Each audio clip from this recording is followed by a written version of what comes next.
ಎಲ್ಲರಿಗೂ ನಮಸ್ಕಾರ. ನನ್ನ ಹೆಸರು ವಿನುತಾ. ನನ್ನ ಚಾನಲ್ಗೆ ನಿಮ್ಮೆಲ್ಲರಿಗೂ ಮತ್ತೆ ಪ್ರೀತಿಯ ಸ್ವಾಗತ. ತುಂಬಾ ದಿನ ಆದ್ಮೇಲೆ ಲಾಂಗ್ ಫಾರ್ಮ್ಯಾಟ್ ವಿಡಿಯೋ ಶೂಟ್ ಮಾಡ್ತಿದ್ದೀನಿ. ಸಿಕ್ಕಾಪಟ್ಟೆ ಖುಷಿ ಆಗ್ತಾ ಇದೆ. ನೀವೇನಾದ್ರೂ ನನ್ನ ಚಾನಲ್ಗೆ ಹೊಸಬ್ರಾಗಿತ್ತು ನನ್ನ ವಿಡಿಯೋಸ್ನ ನೋಡಿ ಇಷ್ಟಪಡ್ತಾ ಇದ್ರೆ ಪ್ಲೀಸ್ ನನ್ನ ಚಾನಲ್ಗೆ ಸಬ್ಸ್ಕ್ರೈಬ್ ಮಾಡೋದನ್ನ ಮರಿಬೇಡಿ. ಸೊ ಬನ್ನಿ ಇವತ್ತಿನ ವಿಡಿಯೋ ಸ್ಟಾರ್ಟ್ ಮಾಡೋಣ. ಇವತ್ತಿನ ವಿಡಿಯೋದಲ್ಲಿ ನಾನು ನಿಮಗೆ ಲಾಸಿಕ್ ಸರ್ಜರಿ ಬಗ್ಗೆ ಡೀಟೇಲ್ಸ್ನ ತಿಳಿಸ್ತಾ ಇದ್ದೀನಿ. ನಾನು ತುಂಬಾ ರೀಸೆಂಟ್ ಆಗಿ ಅಂದರೆ ಡಿಸೆಂಬರ್ 25th 2024 ನಾನು ಸರ್ಜರಿ ಮಾಡಿಸ್ಕೊಂಡೆ ಲಾಸಿಕ್. ಸೊ ನನಗೂ ತುಂಬಾ ಪ್ರಶ್ನೆಗಳಿತ್ತು ಮಾಡಿಸ್ಕೊಳ್ಳೋಕೆ ಮುಂಚೆ. ಸೊ ನನಗೆ ಬಂದಂಥ ಪ್ರಶ್ನೆಗಳಿಗೆ ಉತ್ತರನ ಈ ವಿಡಿಯೋ ಮುಖಾಂತರ ನಾನು ನಿಮಗೆ ತಿಳಿಸ್ತಾ ಇದ್ದೀನಿ. ಅಕಸ್ಮಾತ್ ಯಾರಾದ್ರೂ ಮಾಡಿಸ್ಕೋಬೇಕಂತಿದ್ರೆ ಅವ್ರಿಗೆ ಯೂಸ್ ಆಗುತ್ತೆ ಅಂತ. ಸೊ ಬನ್ನಿ ಇವತ್ತಿನ ವಿಡಿಯೋನ ಶುರು ಮಾಡೋಣ.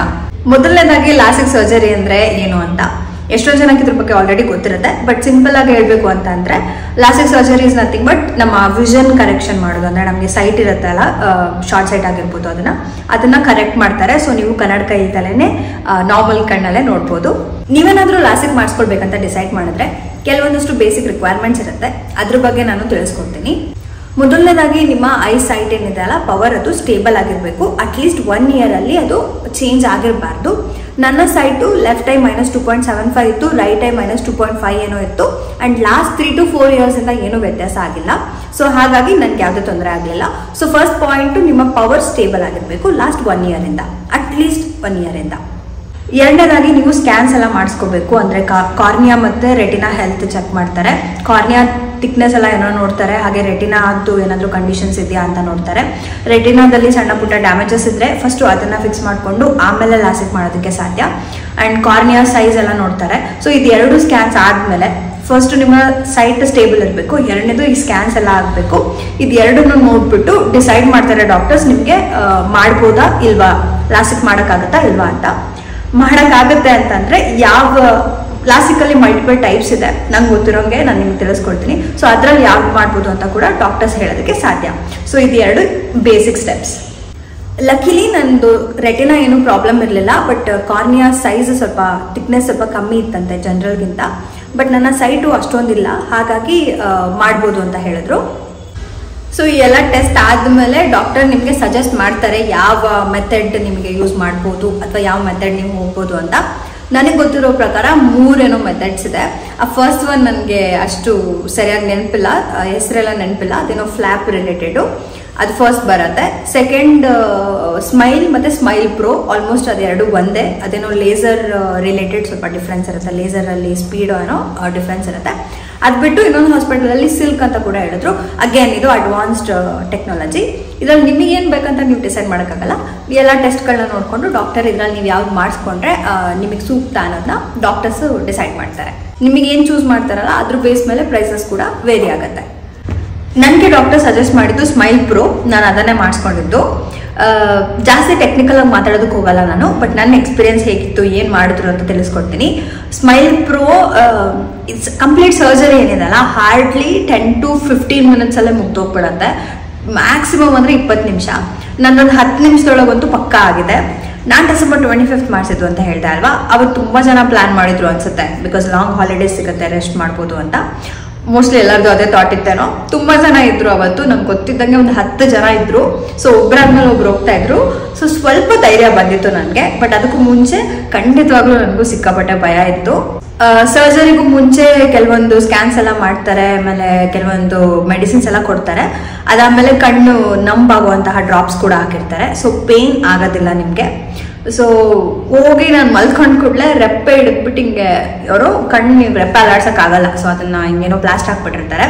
ಅವರು ನಿನ್ನ ಕಣ್ಣು ಹಿಡಿತಾ ಇದ್ದೀನಿ, ಪ್ಲಾಸ್ಟ್ ಹಾಕ್ತಾ ಇದ್ದೀನಿ ಅಂತ ಏನು ಹೇಳಲಿಲ್ಲ, ಪಟ್ ಅಂತ ಹಿಡ್ಬಿಟ್ಟು ಹಿಂಗೆ ಹಾಕ್ಬಿಟ್ರು. ನನಗೆ ಅವಾಗ ತಕ್ಕನ್ಬಿಡ್ತು, ಎಲ್ಲಿ ಬಂದು ಸಿಕ್ಕಾಕೊಂಡೆ ಅನ್ನಿಸ್ತಾ ಇತ್ತು. ಬಟ್ ಅದಾದಮೇಲೆ ಅವ್ರು ನಿಮ್ಗೆ ಹೇಳಿರ್ತಾರೆ ಒಂದು ಸರ್ಟನ್ ಲೈಟ್ ಇರುತ್ತೆ, ಗ್ರೀನು ಏನೋ ಲೈಟ್, ಅದು ಗ್ರೀನ್ ಅನ್ಸುತ್ತೆ, I think green or blue light. ಅದನ್ನು ಹಾಸ್ಪಿಟಲ್ ಬೇರೆ ಕಲರ್ ಇರುತ್ತೆ ಕಷ್ಟ. ಸೊ ಒಂದು ಲೈಟ್ ಇರುತ್ತೆ, ಅದನ್ನ ನೋಡ್ತಾ ಇರಿ ಅಂತ ಹೇಳಿರ್ತಾರೆ. ಒಂದು ಪಾಯಿಂಟ್ ಆದ್ಮೇಲೆ ಅದು ಲೈಟ್ ಕಾಣಲ್ಲ, ಬಟ್ ನೀವೆಲ್ಲ ನೋಡ್ತಾ ಇರ್ತೀರೋ ಅಲ್ಲೇ ನೋಡ್ತಾ ಇರಬೇಕು. ಅಷ್ಟೇ ನಮ್ಮ ಕೆಲಸ. ನಾನು ಅದೇ ಮಾಡಿದೆ, ಕರೆಕ್ಟಾಗಿ ಮಾಡಿದೆ. ಇವಾಗಲೇ ಡ್ರಿಲ್ ಮಾಡಬೇಕು. ಡ್ರಿಲ್ಲಿಂಗ್ ಎಲ್ಲ ಆಯಿತು. ಸೊ ನಮ್ಮ ವಿಡಿಯೋನ ಕಂಟಿನ್ಯೂ ಮಾಡೋಣ. ನಾನು ಹೇಳ್ತಿದ್ದಾಗೆ ಅವ್ರು ಒಂದು ಲೈಟ್ನ ನೋಡೋದಕ್ಕೆ ಹೇಳ್ತಾರೆ. ಆ್ಯಂಡ್ ನೀವು ನೋಡ್ತಿದ್ದಂಗೆ ಸಡನ್ನಾಗಿ ಲೈಟ್ ಹೋಗುತ್ತೆ. ಒಂದು certain I think laser machine ಅನ್ಸುತ್ತೆ, ಅದು ನಿಮ್ಮ ಕಣ್ಣು ಹತ್ರಕ್ಕೆ ಬರುತ್ತೆ. ಆವಾಗ ಒಂದು 3 to 5 seconds ನಿಮಗೆ ಬ್ಲ್ಯಾಂಕ್ ಔಟ್ ಅನ್ಸುತ್ತೆ. ಅವಾಗ ನಂಗೊಂದು ಸ್ವಲ್ಪ ಭಯ ಆಯಿತು. ಇಮಿಡಿಯೇಟ್ಲಿ ಅವ್ರೇನೋ ಕ್ಲೀನ್ ಮಾಡ್ತಾ ಇರ್ತಾರೆ. ಅವಾಗ ನಿಮ್ಗೆ ಸೆನ್ಸ್ ಆಗುತ್ತೆ, ಕ್ಲೀನ್ ಮಾಡ್ತಿರೋದು ಗೊತ್ತಾಗುತ್ತೆ ನಿಮ್ಗೆ. ಒಂದು ಸ್ವಲ್ಪ ಏನೋ ಕಾಣಿಸ್ತಾ ಇರತ್ತೆ ಇಲ್ಲಿ, ಬಿಕಾಸ್ ಅವ್ರು ನಿಮ್ ಕೈ ಮೂವ್ ಮಾಡ್ತಿರ್ತಾರೆ, ಕ್ಲಿಯರ್ ಆಗಿ ಏನೋ ಕಾಣ್ತಾ ಇರಲ್ಲ, ಬಟ್ ಕಾಣ್ತಾ ಇರತ್ತೆ.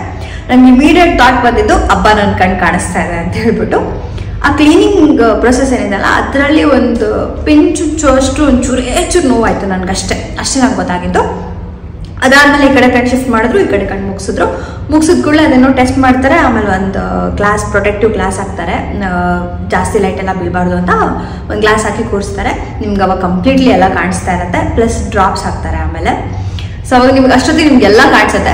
ಸೊ ಟೆನ್ಷನ್ ಏನಿಲ್ಲ, ಒಂದು ಚೂಟ್ ಪೇನ್ ಆಗ್ಬೋದೇನೋ, ಹಾರ್ಡ್ಲಿ ಒಂದು ಸ್ವಲ್ಪ ಭಯ ಇರುತ್ತೆ. ಬಟ್ ನಾನೊಂದು ಸ್ವಲ್ಪ ಫಿಂಗರ್ಸ್ ಎಲ್ಲ ಕ್ರಾಸ್ ಮಾಡಿ ಇಟ್ಕೊಂಡಿದ್ದೆ. ನಂಗೆ ಕ್ಲಿಯರಾಗಿ ನೆನಪಿದೆ, ಅವರು ಒಬ್ರು ನರ್ಸ್ ಇದ್ರು, ಶಿ ವಾಸ್ ವೆರಿ ಗುಡ್. ಅವರು ಸ್ವಲ್ಪ ಏಜ್ಡ್ ಇದ್ರು ಆ್ಯಂಡ್ ನಾನು ಫಿಂಗರ್ಸ್ ಕ್ರಾಸ್ ಮಾಡಿ ಇಟ್ಕೊಂಡಿದ್ದು ನೋಡ್ಬಿಟ್ಟು ಅವ್ರು ನನ್ನ ಕೈ ಹಿಡ್ಕೊಂಡು ಹಿಂಗೆ ಸಮಾಧಾನ ಮಾಡ್ತಾ ಇದ್ರು.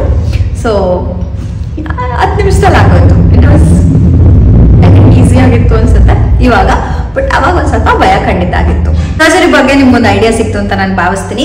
ಸರ್ಜರಿ ಆದಮೇಲೆ ಒಂದಿಷ್ಟು ಹೇಗೆ ಕಾಳಜಿ ಮಾಡಬೇಕು ಅಂತ ಡೀಟೇಲ್ಸ್ ಇರುತ್ತೆ, ಅದನ್ನೆಲ್ಲ ಅವರೇ ಕೊಡ್ತಾರೆ, ಹಾಸ್ಪಿಟಲ್ ಅವ್ರು ಕೊಡ್ತಾರೆ.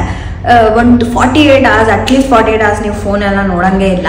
ಸೊ ಸ್ಪೆಕ್ಸ್ ಹಾಕೊಂಡೇ ಇರಬೇಕು. ಆ್ಯಂಡ್ ನನಗೆ ಏನಾಯ್ತಂತಂದರೆ ಅವರೊಂದು ಮೆಡಿಸಿನ್ ಕೊಟ್ಟಿದ್ರು, ಅದಕ್ಕೂ ಅಥವಾ ಐ ಸ್ಟ್ರೇನ್ ಆಗಿತ್ತು ಏನೋ ಗೊತ್ತಿಲ್ಲ. ಸರ್ಜರಿ ಆಗಿ ಒಂದು 10-15 ಮಿನಿಟ್ಸ್ ಆದಮೇಲೆ ನನಗೆ ನಿಂತ್ಕೊಳ್ಳೋಕ್ಕಾಗ್ತಿಲ್ಲ, ಹೆವಿ ನಿದ್ದೆ ಬರ್ತಾಯಿತ್ತು. ಸೊ ನಾನು ಆನ್ ದ ವೇನೂ ಮಲ್ಕೊಂಡ್ಬಿಟ್ಟೆ. ಆ್ಯಂಡ್ ಮನೆಗೆ ಬಂತು ಒಂದು 3 hours ಮಲಗಿದೆ ಅನ್ಸುತ್ತೆ. ಆ ಗ್ಯಾಪಲ್ಲಿ ಎವ್ರಿ 1 hour ಡ್ರಾಪ್ಸ್ ಹಾಕ್ಬೇಕಾಗಿರುತ್ತೆ. ಸೊ ನನಗೆ ಮನೇಲಿ ಯಾರಾದರೂ ಹೆಲ್ಪಿಗೆ ಬೇಕಾಗ್ತಾರೆ ನಿಮ್ಗೆ ಅವಾಗ. ಸೊ ಅಮ್ಮ ಎಬ್ಬರಿಸಿ ಅಪ್ಪ ಎಬ್ಬರಿಸಿ 1 hour ಒಂದ್ಸಲ ಡ್ರಾಪ್ಸ್ ಹಾಕ್ತಾಯಿದ್ರು. ಬಟ್ ನಾನು ಫುಲ್ ಟೈಟಾಗಿ 3 hour ಮಲ್ಕೊಂಡ್ಬಿಟ್ಟೆ. ನೀಟಾಗಿ ನಿದ್ದಾಗ ಎದ್ಮೇಲೆ ನನಗೆ ಫುಲ್ ನಾರ್ಮಲ್ ಅನಿಸ್ತಾ ಇತ್ತು. ಸ್ವಲ್ಪ ಸ್ಪೆಕ್ಸ್ ಹಾಕೊಂಡಿದ್ದಕ್ಕೆ ಡಲ್ ವಿಷನ್ ಇತ್ತು, ಬಟ್ ನಾನು ಕ್ಲಿಯರ್ಲಿ ಎಲ್ಲ ಕಾಣಿಸ್ತಾ ಇತ್ತು. ಸೊ ನೀವೇನಾದರೂ ಮಾಡಿಸ್ಕೊಳ್ಬೇಕಂತಿದ್ರೆ ನನ್ನ ಸಜೆಷನ್ ಏನಂತಂದರೆ, ಅಟ್ಲೀಸ್ಟ್ ಒಂದು ವಾರ ನಿಮಗೆ ರಜಾ ಇದೆ, ಫುಲ್ ರೆಸ್ಟ್ ಮಾಡ್ಬೋದು ಅನ್ನೋ ಥರ ನೋಡಿಕೊಂಡು ಅಥವಾ ರಜಾ ಹಾಕ್ಕೊಂಡು ಪ್ಲ್ಯಾನ್ ಮಾಡ್ಕೊಳ್ಳಿ. ಇನ್ನೊಂದು, ನೀವೇನಾದರೂ ಕಾಂಟ್ಯಾಕ್ಟ್ ಲೆನ್ಸ್ ಹಾಕೋರಾಗಿದ್ದರೆ ನೀವು ಈ ಸ್ಕ್ಯಾನ್ಸ್ಗೆಲ್ಲ ಹೋಗೋದಕ್ಕಿಂತ ಮುಂಚೆ ಒಂದು 48 hours ಅಟ್ಲೀಸ್ಟ್ ನೀವು ಲೆನ್ಸ್ನ ಹಾಕ್ಕೊಂಡಿರಬಾರ್ದು. ಅಂದರೆ ಲಾಸ್ಟ್ 2 days ನೀವು ಲೆನ್ಸ್ ಹಾಕಿರಬಾರ್ದು, ಇಲ್ಲಾಂದರೆ ಪ್ರಾಪರ್ ರೀಡಿಂಗ್ಸ್ ಬರಲ್ಲ ಅಂತ ಹೇಳ್ತಾರೆ. ಸೊ ನೀವು ಲಾಸಿಕ್ ಮಾಡಿಸ್ಕೊಳ್ಳೋದಾದರೆ ಲೆನ್ಸ್ ಹಾಕೊಳ್ತಾ ಇದ್ರೆ ಒಂದು 2 days ಮುಂಚೆ ಲೆನ್ಸ್ ಹಾಕೋದನ್ನ ಸ್ಟಾಪ್ ಮಾಡಿ ಸ್ಪೆಕ್ಸ್ ಹಾಕೊಳ್ಳೋದು ಸ್ಪೆಕ್ಸ್ನ ಯೂಸ್ ಮಾಡಿ ಆಮೇಲೆ ಟೆಸ್ಟ್ಗೆಲ್ಲ ಹೋಗ್ಬೋದು. ನಾನು ಹೇಳ್ತಾ ಇಲ್ಲ, ಸರ್ಜರಿ ಆದಮೇಲೆ ಹೆಂಗೆ ಕೇರ್ ಮಾಡಬೇಕು ಅನ್ನೋದೆಲ್ಲ ಡೀಟೇಲ್ಸ್ ಇರುತ್ತೆ. ನನಗೆ ಈ ಹಾಸ್ಪಿಟಲಲ್ಲಿ ಕಂಪ್ಲೀಟ್ ಡೀಟೇಲ್ಸ್ ಕೊಟ್ಬಿಟ್ಟಿದ್ರು. ಸೊ ಏನೇ ಡೌಟ್ ಬಂದರೂ ಇವಾಗ ಹೋಗ್ಬಿಟ್ಟು ಇದನ್ನು ಓದ್ಕೋಬೋದಿತ್ತು. ಅವರು ನಿಮಗೆ ಹೇಳಿರ್ತಾರೆ, ಪ್ಲಸ್ ಇದನ್ನು ಕೊಡ್ತಾರೆ. ನಾನು ಹೇಳ್ತಾ ಇರೋದು ಹಾಸ್ಪಿಟಲ್ ಸ್ಪೆಸಿಫಿಕ್. ಸೊ ನಾನು ಮಾಡಿಸ್ಕೊಂಡಿದ್ದು ನೇತ್ರಧಾಮ ಬನಶಂಕರಿಯಲ್ಲಿ, ಏನು ಸ್ಪಾನ್ಸರ್ ಎಲ್ಲ ಏನಿಲ್ಲ. ಸೊ ನಾನು ನಿಮಗೆ ಡೀಟೇಲ್ಸ್ ಕೊಡ್ತಾ ಇರೋದು. ಸೊ ಬನಶಂಕರಿ ನೇತ್ರಧಾಮಲ್ಲಿ ನಾನು ಮಾಡಿಸ್ಕೊಂಡಿದ್ದು. ಆ್ಯಂಡ್ ನನಗೆ ಕಾಸ್ಟ್ ಆಗಿತ್ತು 1,40,000 ರೂಪಾಯಿ. ಸೊ ಅಂದಾಜು 1 ಲಕ್ಷ ಹತ್ತತ್ರ ಅಂತೂ ಆಗೇ ಆಗತ್ತೆ ಇವಾಗಿರೋ ಕಾಸ್ಟಿಂಗ್ ಪ್ರಕಾರ. ಸೊ ನೀವು ಚೆಕ್ ಮಾಡ್ಬೋದು ಬೇರೆ ಹಾಸ್ಪಿಟಲ್ಸಲ್ಲಿ. ನಂಗೆ ಗೊತ್ತಿದ್ದಂಗೆ ಒಂದಷ್ಟು ವರ್ಷದ ಕೆಳಗೆ 30,000-40,000ಕ್ಕೆಲ್ಲ ಲಾಸಿಕ್ ಮಾಡಿಸ್ಕೊತಾ ಇದ್ರು. ಅವಾಗಲೇ ಮಾಡಿಸ್ಕೋಬೋದಿತ್ತು ಅಂತ ಅನ್ನಿಸ್ತು ಒಂದು ಸ್ವಲ್ಪ, ಈ ದುಡ್ಡು ಕೊಡಬೇಕಾದಾಗ. ಬಟ್ ಇವಾಗ ಕಂಪ್ಲೀಟಾಗಿ ಕಾಣಿಸತ್ತೆ. ನಂಗೆ ಈಗಲೂ ಒಂದೊಂದು ದಿನ ಹಿಂಗೆ ಸ್ಪೆಕ್ಸ್ ಹಿಂಗೆ ಅನ್ಕೋತಾ ಇರ್ತೀನಿ, ಸುಮ್ಮನೆ ಅದು ಅಭ್ಯಾಸ ಆಗ್ಬಿಟ್ಟಿರುತ್ತಲ್ಲ, ಹಿಂಗೆ ಅನ್ಕೋತಾ ಇರ್ತೀನಿ. ಇಷ್ಟು ಚೆನ್ನಾಗಿ ಕಾಣಿಸ್ತಿದೆ ಅಂತಂದರೆ ಸ್ಪೆಕ್ಸ್ ಹಾಕೊಂಡಿದ್ದೀನಿ ಅಂತ ನಮ್ಮ ಮೈಂಡ್ ಹೇಳ್ತಾ ಇರುತ್ತೆ. ಆಮೇಲೆ ಬೆಳಗ್ಗೆ ಇದ್ದಾಗ ಮಿಂಚೂನ್ ವಾಕ್ ಕರ್ಕೊಂಡು ಹೋಗುವಾಗ ಒಂದೊಂದ್ಸಲ ಸ್ಪೆಕ್ಸ್ ಮರ್ತ್ಬಿಟ್ಟು ಹೋಗ್ತಾ ಇದ್ದೆ. ಅವಾಗ ಅದು ಕಾಣಲಿಲ್ಲ ಅಂದರೆ ಇದು ಕಾಣಲಿಲ್ಲ ಅಂದರೆ ಅಂತ ಟೆನ್ಷನ್ ಆಗ್ತಾ ಇತ್ತು. ಈಗಲೂ ಒಂದೊಂದ್ಸಲ ಎದ್ದೋಗುವಾಗ ಶಿಟ್ ನನ್ನ ಸ್ಪೆಕ್ಸ್ ಹಾಕೊಂಡಿಲ್ವಲ್ಲ ಅಂತ ಅನಿಸ್ತಾ ಇರುತ್ತೆ. ಬಟ್ ನಾನು ಅಮ್ಮಂಗೆ ಹೇಳ್ತಿರ್ತೀನಿ, ಅಮ್ಮ ನಂಗೆ ಆ ಬರ್ಡ್ ಕಾಣ್ತಾ ಇದೆ, ಆ ಬರ್ಡಲ್ಲಿರೋ ಕಣ್ಣು ಕಾಣ್ತಾ ಇದೆ, ನಿಂಗೆ ಕಾಣಿಸ್ತಾ ಇದೆಯಾ ಅಂತ. ನನಗೆ ಇವಾಗ ಅಷ್ಟು ಖುಷಿ ಆಗ್ತಾ ಇದೆ. ಅಪ್ಪನಿಗೂ ಕೇಳ್ತಾ ಇರ್ತೀನಿ, ನಿಂಗೆ ಆ ಕಾರ್ ನಂಬರ್ ಕಾಣಿಸ್ತಾ ಇದೆಯಾ, ಆ ಕೆಳಗಡೆ ಇರೋ ಸಣ್ಣ ಲೈನ್ ಕಾಣಿಸ್ತಾ ಇದೆ, ನಂಗೆ ಕಾಣಿಸ್ತಾ ಇದೆ ಅಂತ ಹೇಳ್ಬಿಟ್ಟು. ಸೊ ಅಷ್ಟು ದುಡ್ಡು ಕೊಟ್ಟಿದ್ರು ಕೂಡ ಓಲ್ ಪ್ರೊಸೀಜರ್ ತುಂಬ ಸ್ಮೂತ್ ಆಗಿತ್ತು, ಏನು ಅಂತ ಟೆನ್ಷನ್ ಆಗಲಿಲ್ಲ ನನಗೆ. ಆ್ಯಂಡ್ ಫೈನಲಿ ಸೂಪರಾಗಿ ಕಾಣಿಸ್ತಾ ಇದೆ. ಇನ್ಫ್ಯಾಕ್ಟ್ ನಂದು 100% ಸೈಡ್ ಕೂಡ ಫಿಕ್ಸ್ ಆಗಿಬಿಟ್ಟಿದೆ. ಸೊ ಇವಾಗ ಇನ್ನೂ ಸಖತ್ ಶಾರ್ಪ್ ಆಗಿದೆ ನನ್ನ ಕಣ್ಣು.